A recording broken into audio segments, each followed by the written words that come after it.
Second combo we want to do with blocks is using an object. Now, any object that you can use, whether it's a belt or a towel or a scarf, something that you can make straight, that can bend, that you can make straight. Something that can bend, that you can make straight. So maybe someone comes in and it turns out they're a full-fledged samurai and they've got the sword, and you unwrap your scarf. What you want to do is get that object out in front of you. Get a little bit of distance, maybe you can wrap your arms around it and hold it vertically in front of you. And as you're facing off against them, as the strike comes in, you're gonna do something called a side step. We're gonna cover that in a second. A side step is just a backwards foot pivot that now puts you 90 degrees to them. You wait till the very last second, but as they come in, hit the side step, and your arm comes to your body as you wrap your object around, and now you have control of that object. So from here, you can either hip check and slowly pull that until it strains on their hold, which allows you to do an elbow, backhanded throat strike, or if you're up, you have control of this weapon, and you're side by side, slide that leg behind them, and then put pressure on their upper shoulders, and that puts them down and gives you a chance for shish kebabs. So let's look at that again. You have your weapon, your belt, your towel, your scarf, whatever. Get a firm hold on the end. It's held vertically up in front of you. A strike comes in, you sidestep, do a quick wrap, either punching out with your hip, and or strike to the head, blow to the throat, leg behind, and push takedown. Okay, being pestered. We're calling this section just like you've got someone who's not only annoying, but starting to make physical contact. The first one is the side step and push. So as someone comes in and they're pushing at your shoulders or chest, they're just kind of messing with you, and you don't like it, and they're putting their hands on you, you side step, which puts you at a 90-degree angle, and they miss. As they miss and you're facing them, you take that pivot corresponding hand and just place it on the back shoulder blade and give them a push.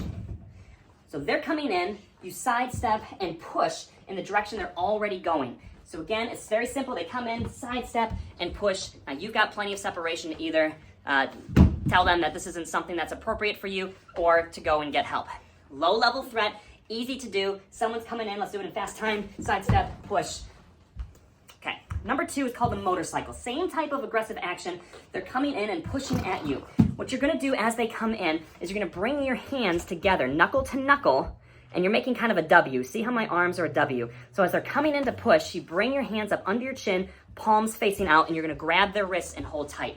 So as that comes in, the push comes in, I get in that W and I have their wrists.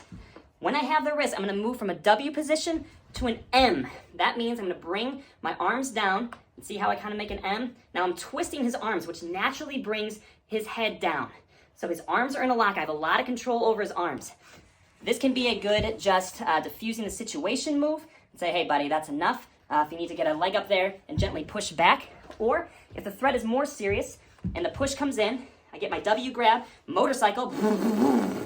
As that head goes down in a more serious situation, I bring my knee up to the face. This is another quick 1-2-3 combo used in pestering, serious, or medium situations. So what it's gonna be, it's gonna include an inside block, followed by a quick backhanded outside block, still moving towards the chest, followed by, again by that initial inside block, which can either be used to push or to pin the striking arm or weapon against the person. It's super fast. It's 1, 2, 3, 1, 2, 3, 1, 2, 3, 1, 2, 3.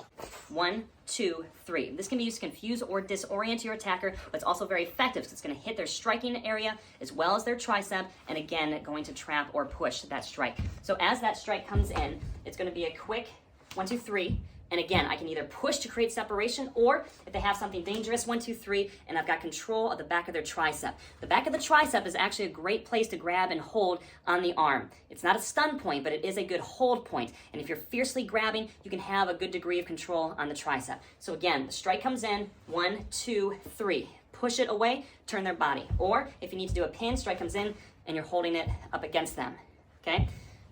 1, 2, 3, 1, 2, 3. This is something you can just practice on your own. It's kind of fun. 1, 2, 3, 1, 2, 3, 1, 2, 3. Again, look at how tight the frame is. Your arms are not overextending. You're not flailing wildly. It's all really in tight. And it's less important where each strike lands because with self-defense, it's going to get crazy. But if you're keeping that in tight and you have that muscle memory motion down, that can really help dissuade, confuse, or disarm a potentially serious situation. Number 2 is a haymaker punch. Now, most people who are untrained or are in motion states of high emotion, or as you get older have alcohol or narcotics involved, haymaker punches are the most common type of punch that you might have to defend against. So jabs come straight out from the body, okay? Overhead strikes we've already covered. A haymaker punch is a punch that comes from around the side of the body, and there's a bend in the elbow. So you can imagine, you've seen this before. It's slow, but it's very powerful. So having a good way to defend a haymaker punch is important. What we're gonna do is as the punch comes in, as you perceive that the punch is coming, you're bringing both of your forearms up. And in this case, you are gonna close your fist because that's gonna tighten up your forearm muscles, and that's what's gonna be critical in stopping a haymaker punch. As that haymaker is coming in, your first is gonna make contact on the punch or the weapon itself, right on the wrist. The second one, ideally still vertical and perpendicular to each other, you're gonna come in and strike the bicep.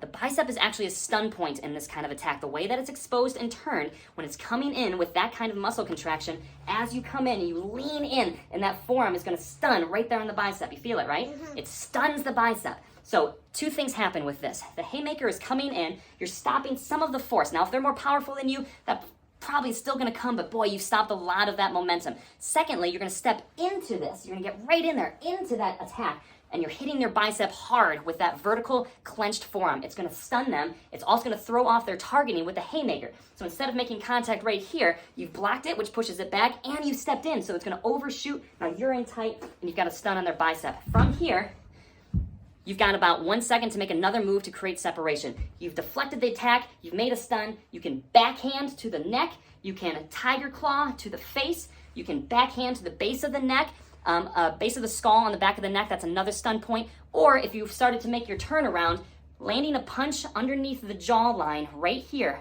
going that way, is a great stun hit. And then you make some separation and go get help.